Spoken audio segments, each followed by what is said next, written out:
Alexis Corbière. Bonjour Le Caroline. président naturellement parlait de la situation épidémiologique en France. Un mot pour commencer cette interview sur le vaccin AstraZeneca. La France a suspendu ce vaccin pour 24 heures, comme une douzaine d'autres pays en Europe. La France attend maintenant l'avis de l'Agence européenne du médicament. Vous dites quoi ce matin? C'était un principe de précaution nécessaire, c'est une décision politique, c'était la décision qu'il fallait prendre? Moi, je ne suis pas scientifique, je ne suis pas médecin, je fais confiance. Vous êtes patient, citoyen. Certes, donc je suis favorable au principe de précaution de manière générale. On n'est pas les premiers, la France d'ailleurs, et des pays déjà avaient pris des décisions. Bon, on aurait pu peut-être être un peu plus allant.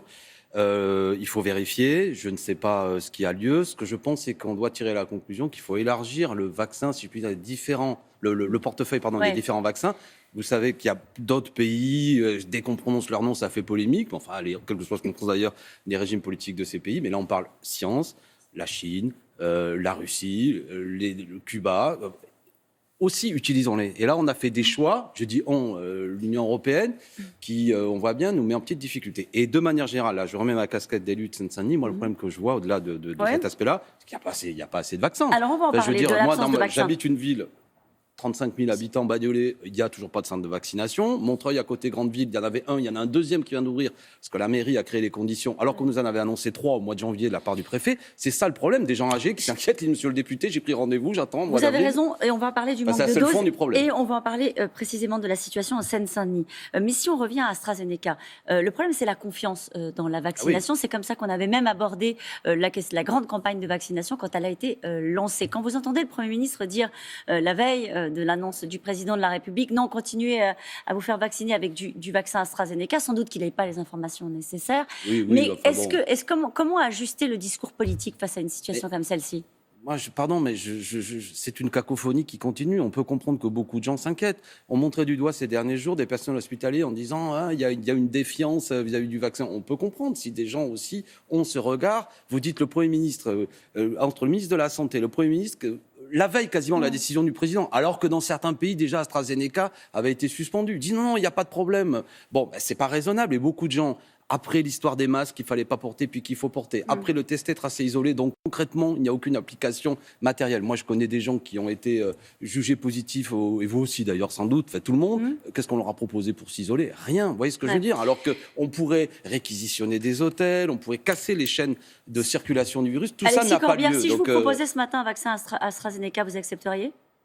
Dans la mesure où on dit qu'on attend qu'une décision scientifique soit prise d'ici demain. Si on vous dit demain, allez, finalement, on peut y aller? Moi, je suis favorable à la vaccination. J'ai pas de débat là-dessus. Celui-là?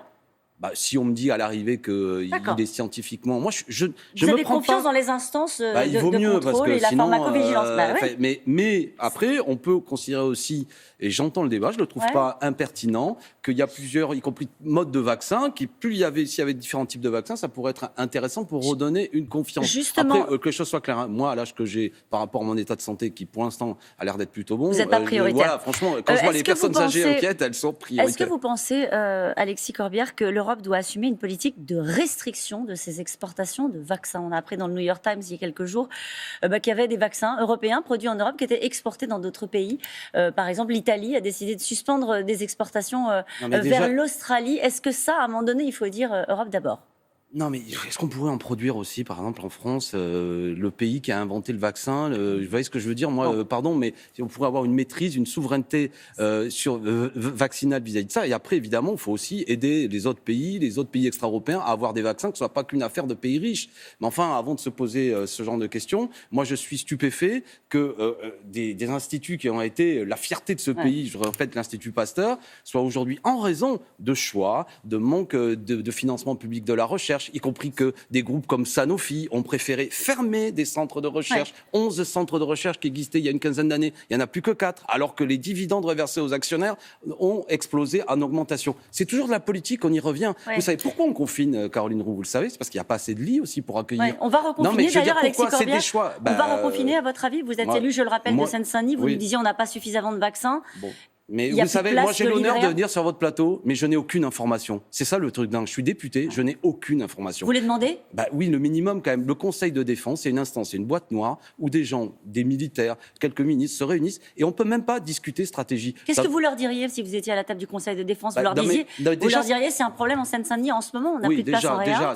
On est particulièrement touché. Le taux d'incidence est plus élevé. Il est même plus élevé que dans le Pas-de-Calais qu'on a confiné. On a des gens qui vont bosser et on a le taux de vaccination le plus bas. Et vous leur diriez il faut confiner ? Je leur dirais, il faut donner plus de moyens de vaccination, il faut ouvrir plus de lits d'hôpitaux, il y a des hôpitaux qui peuvent accueillir, il y a des capacités, on ne le fait pas, c'est ça que je dirais. Et après, nous, on est pour l'idée aussi d'une société de rotation, pour aller au boulot, etc. Parce que si le moyen, c'est pendant des mois, on reste fermé, alors je dis ça dans un moment peut-être un peu particulier, ma critique, elle est plus générale. Il faut imaginer une société, parce que là, on fête l'anniversaire maintenant du premier confinement. Moi, je pense au monde de la culture, je ne sais pas si on aura le temps d'en parler. Il y a beaucoup d'autres secteurs professionnels où ils en peuvent plus, la restauration. Comment on fait ? On voit bien qu'il y a peut-être une organisation différente. Ce que je reproche, pour le dire à grands traits, ce qui pourrait être intéressant, c'est qu'il y ait une publicité des débats stratégiques de qu'est-ce qu'on peut faire. Et après, il y a un choix qui est fait, mais qu'on puisse dire, il y a d'autres choix. Alors que là, on ne sait pas. Et on vous annonce de nouvelles décisions dans quelques heures, puisqu'il y aura un conseil de défense demain. Oui, mais vous voyez, franchement, quand on limite les libertés publiques, ne banalisons pas ça. Le fait qu'on ne peut plus sortir, qu'on ne peut plus se réunir, qu'on ne peut plus manifester, que je peux, comme député, je ne peux même pas faire et comme d'autres, même pas faire une réunion pour... Tout ça, c'est important. Au moins, il faut qu'il y ait un consentement à ce genre de décision. Vous dites qu'un an après, ça peut plus se passer de cette manière-là, avec une annonce qui interviendra peut-être dans quelques heures d'une fermeture et d'une restriction. C'est la monarchie présidentielle. Parfois, vous trouviez la formule un peu rude, au sens, c'est-à-dire, on attend l'oracle présidentiel. Qu'est-ce qu'il va annoncer ? Enfin, on est pardon de l'expression triviale, mais on n'est pas des enfants. Non, mais pardon. Ce que je veux dire, c'est que on pourrait avoir une décision qui est le fruit d'une délibération collective. C'est pas une femme ou un homme qui va nous annoncer. Et vous, qui êtes une journaliste de renom, vous attendez comme moi. Qu'est-ce qu'il va dire ? Non, mais c'est pas ça. Par contre, un débat, au bout de 3 heures de discussion, de publicité des débats, voilà les stratégies. Un débat y compris à l'Assemblée. Évidemment, et à l'Assemblée. Il y a une autre décision qui est tombée de manière assez brutale ces derniers jours. Elle concerne Danone, le patron de Danone, contesté par les administrateurs, Emmanuel Faber, qui se définissait comme un patron social qui a conduit la première entreprise française cotée à mission, a été remercié. La rentabilité du groupe n'était pas suffisante. C'est toujours donc la loi du marché qui gagne à la fin. De la même façon que je suis allé soutenir, moi, les salariés de Carrefour il y a quelques jours, groupe qui a fait 690 millions d'euros. Il y en a 400 millions d'euros qui ont été reversés aux actionnaires. Et vous savez de combien ils ont augmenté les salariés ? 20 centimes.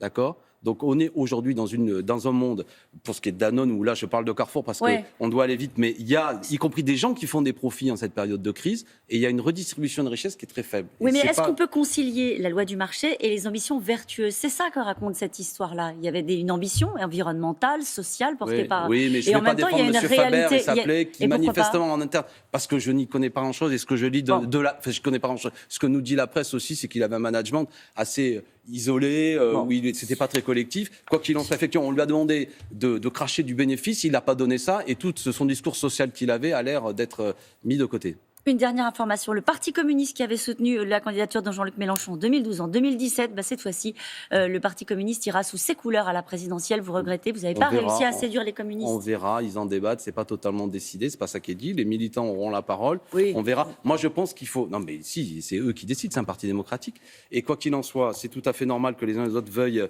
se faire entendre dans la période, mais il faudra éviter peut-être les divisions artificielles.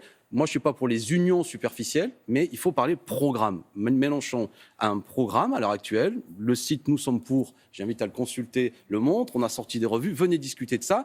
Et si on est d'accord sur le fond, ce serait absurde d'avoir des candidats différents. Voilà. Et après, on n'a pas le temps de développer sur cette présidentielle qui vient, mais on peut l'emporter. Et le duo Macron-Le Pen, c'est pas une fatalité. Il y a des milieux populaires à mobiliser qui veulent qu'on leur dise des choses. Il y a des régionales actuellement qui démontrent qu'on peut se rassembler. Nous, les Insoumis, on a fait les signes, notamment dans les Hauts-de-France, qu'on peut y arriver. On va soutenir sans doute Sébastien Jumel aussi, vous voyez, qui est un communiste dans une autre région. On démontre qu'on est utile à ça.